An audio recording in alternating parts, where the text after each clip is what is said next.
Hey guys, so I know how much you like stories and how much you love metaphors. So here is something that is both. I'm going to share it with you and then take a pause, discuss it before you go on and watch the rest of the video. What I'm going to share with you is the transcript of a discussion between the US Navy, the USS Abraham Lincoln, and Canada off the coast of Newfoundland. This happened in dark, under dense fog. This is how it reads. Americans, please divert your course 15 degrees to the north to avoid a collision. Canadians, recommending you divert your course 15 degrees to the south to avoid a collision. Americans, this is the captain of a US Navy ship. I say again, divert your course.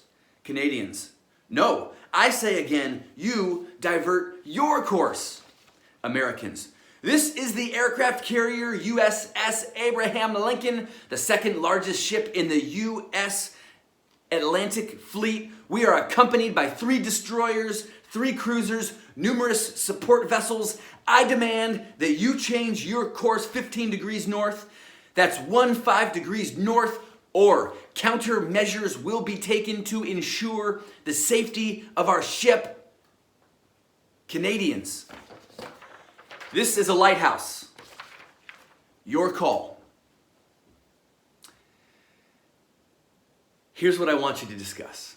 2 questions, really. 1, how does this story/metaphor speak to a condition of our hearts as people, as humans? And 2, how might this story and metaphor speak to the way we relate to God? So this is from the Gospel of John, chapter 13, starting in verses 1 through 9. Let me just read it to you. Verse 1, it was just before the Passover festival. Jesus knew that the hour had come for him to leave this world and go to the Father. Having loved his own who were in the world, he loved them to the end. The evening meal was in progress, and the devil had already prompted Judas, the son of Simon Iscariot, to betray Jesus. Jesus knew that the Father had put all things under his power, and that he had come from God and was returning to God. What great knowledge that is, if we could just stop there for a second. And no doubt that it was this knowledge that meant everything to Jesus as he was on the brink of his arrest, his humiliation, his crucifixion. In the midst of the worst this world had to offer him. I am from God and I am returning to God. It's cool. In the midst of the worst this world can possibly do to me, I am from God and I am returning to God. What amazing knowledge that Jesus had and that I can have. Jesus gets up from the meal, took off his outer clothing, and wrapped a towel around his waist. After that, he poured water into a basin and began to wash his disciples' feet, drying them with a towel that was wrapped around him. Verse 6, he came to Simon Peter, who said to him, Lord, are you going to wash my feet? Jesus replied, you do not realize now what I'm doing, but later you will understand. No, said Peter, you shall never wash my feet. Jesus answered, unless I wash you, you have no part with me. Verse 9, then Lord, Simon Peter replied, not just my feet, but my hands and my head as well. Did you hear the naval ship trying to command the lighthouse to move in this story? And did you hear the lighthouse's response? The lighthouse basically says, hey, I'm sorry. There's only one way this works, and it's your call, but there's only one way this works. And it's not a power trip. It's not an ego thing. Jesus is like, I don't take any extra pleasure in being the lighthouse, but I am the lighthouse nonetheless. And the only way this is going to work is if you adjust course, because I'm a lighthouse. The only way this works is for you to acknowledge me, and everybody stick with me here, because this is actually where the message of Christianity gets difficult for a lot of people. This is where many people become unable to move forward in relationship with Jesus, but it's so powerful and beautiful in so many ways, so stick with me. But Jesus is saying, the only way this works is for you to acknowledge my authority in all things, including my authority over you and my authority in you.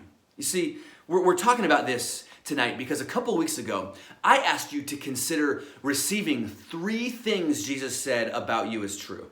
Jesus says you're divinely inspired. Jesus says you are relentlessly loved, that you are his prize. Jesus says that you are eternally purposed, that the plans he has for you stretch into eternity. And I said, look, you will come alive when you come into contact with the truest things about who you are and why you're alive. And Jesus says those things. So receive those 3 things. But what I realized is what I'm asking you to do and what Jesus is actually asking you to do is something way bigger than just receive 3 truths about yourself. Because the problem with that is you can continue to hold on to your right to define yourself in that scenario.